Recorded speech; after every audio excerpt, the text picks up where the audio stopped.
Здравейте, аз днес съм тук, за да ви кажа няколко неща. В момента съм в стаята на закасена лампа, за да може да го направя като изненада. Аз купих продукцията от Николай и след като купих тази продукция, когато се светни лампата, ще видите кой съм, ще ви кажа как се казвам и какво мисля да правя с продукцията. И за там някаква информация за продукцията.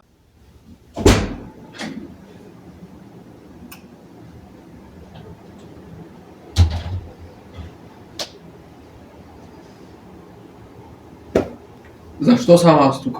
Знам, че в миналото видео казах, че продукцията ще бъде продадена и че видеото ще ми бъде последно и че повече няма да снимам видео в тази продукция. Ама се промених решението. Човек, защо съм мисля като... Не знам, аз поудявам вече, нищо не става. Знам, че казах, нали, че миналото видео... Забравях какво ще да казвам. Знам, че в миналото видео казах, че то ми е последното и че повече няма да ме видите и няма да качвам аз видео в тази продукция, ще качвам някой друг видео. Ами не е така, защото просто някак си не исках да оставям продукцията без филми, нали, без... Всъщност аз оставям продукцията с филми. Както да е, просто исках да направим един последен филм, който... Не, това не е филм, спокойно, това не е филм. Исках да направим един последен филм, който няма да е подарък от 2. Няма да кажа какъв ще е. Няма да кажа какъв ще е, даже изобщо не знам дали ще стане така, както искам. Защото не е винаги така, както искаме най-добре. Нека да стане така, както Бог е решил все пак. Така, планувам да заснемем един филм. Няма да изискам този път, нали, толкова много от актьорите и няма да искам всички актьори да участват, защото да не стане като подаръка 2, нали, всички да са заети и да нямат възможност и аз да ставам досаден. Не. Участниците най-вероятно... Не знам, за сега не съм решил кои ще са участниците, обаче Владислав мисля да е един от тях и след това ще има и още. Но пък филма няма да има нищо общо с тия филми, които сме правили до сега. Това мисля да бъде един филм по такава тема, по която никога не съм очаквал дори и аз от себе си да снимам такъв филм. Не знам как ми хрумна идеята. Да, мисля, че ще стане добър филм. Единственото, което мога да кажа в момента е, нали, аз мога да кажа много неща, обаче единственото, което искам да кажа, защото няма сега да казвам целият филм и тук, ако го кажа в момента за какво просто ще трябва да го снимам. Единственото, което искам да кажа е, че темата на филма ще е свързана с православието, с православното християнство. Знам, че нали, на някой от вас може да не ви е интересно, но какво да направя? Смисъл на тия, които не им е интересно, просто да не го гледат. Това ще е един филм, ние до сега не сме правили такива филми, изобщо никога не съм се замислял дори да правя такъв филм. Но да, мисля филма да е по тая тема, той ще е по тая тема, ако изобщо го има този филм. И може би ще излезе някъде около края на лятото през 2026 или през зимата 2026. Не съм решил още и нали, изобщо не знам участниците дали ще имат възможност. Мале, много е студено тук, отивам да се облека. За това, че... Но да, все още дори на тях не съм казвал, мисля, че само на Владислав съм казвал. Защото аз отново казвам, че другите участници не знам кой да са. Изобщо не съм решил. Имам с някакви там идеи, ама не знам как ще се получат нещата. Мисля да вкарам нови участници, което ще е абсолютно трудно. Затова нека първо сега ще трябва първо да поработя малко с тия новите участници, които мисля да вкарам в този последния филм, за да може да видя какви са им способности, не знам аз какво да кажа. Нямам някакви големи очаквания, защото съм виждал преди, нали, горе-долу как се справят. Сега нямам някакви големи очаквания. Знам, че Владислав ще се справи добре, ама за другите новите, които никога не сте ги виждали, нали, може да сте ги виждали някъде написано, защото може да са снимали макар че нали, в някоя малка част от филмите може да са снимали, ама никога не са участвали. Затова Пробвал съм ги да участват, само че не са се получавали ролите, които съм им давал толкова добре. Затова сега ще се опитам да им дам някакви лесни роли първоначално, нали, само да ги тествам, да видя какво могат да направят. След това вече ще им дам ролите в този последния филм. Който филм, да, аз вече казах горе-долу кога можете да го очаквате. Също така, нали, това не е последното видео, спокойно. Никой все още не ми е писал за, нали, има някои хора, които са мислили да купят продукцията, само че не знам изобщо какво трябва да... Нищо не са ми казали, не знам какво трябва да очаквам.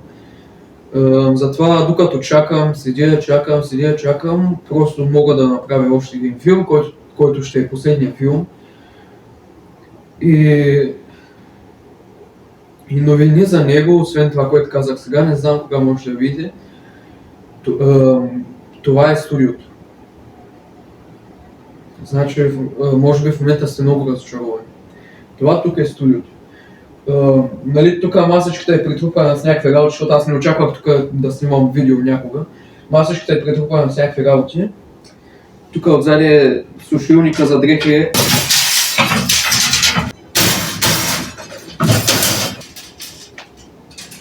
Ето го сушилника за дрехи.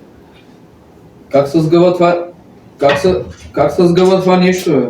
Студиото има много пространство, както виждате. Тук може да се съберем аз и един сушилник за дрехи. Нищо, че има 3 стола за 3 човека. Ако дойдат и те и разпънат сушилника без да искам, както в момента стана, напълно без да искам, тогава вече не знам какво ще трябва да става. Тогава вече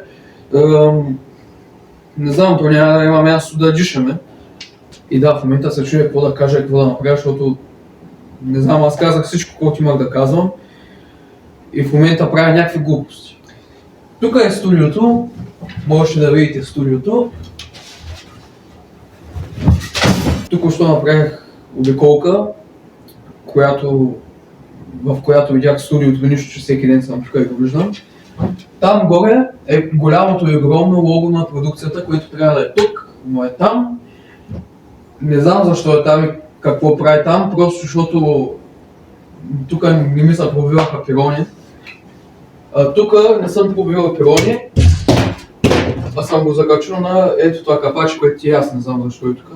Значи аз не знам какви глупости върша в момента. Тук отпреди има пред мен едно легло. Че ще стане някакво земетресение. И тук има някакви турби на маса.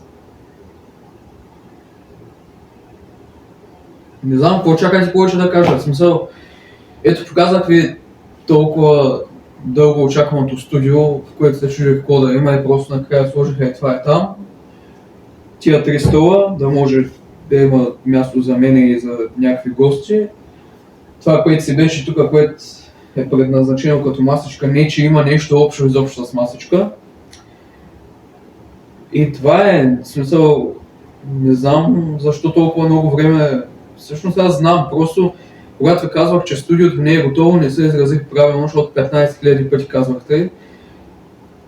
Защото не знам вече в колко видеа съм ви казвал, че следващото видео ще е в студиото.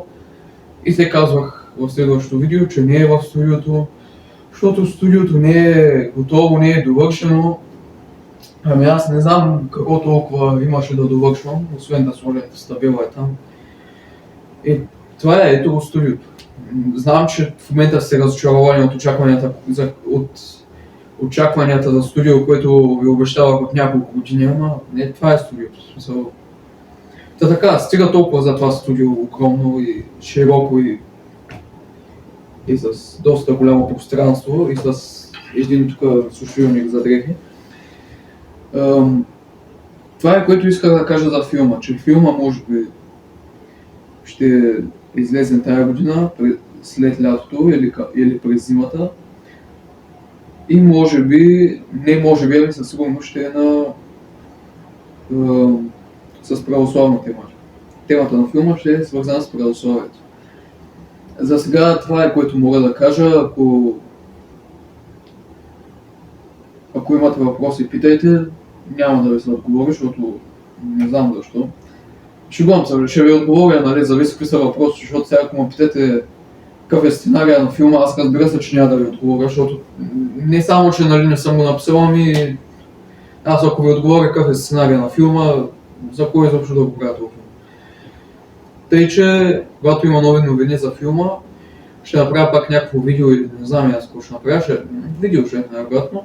Може тогава да има и гости, тук участници, които ще участват в филма, нали, поне така мисля да го направя, за да може да обсъдим някои неща по-подробно.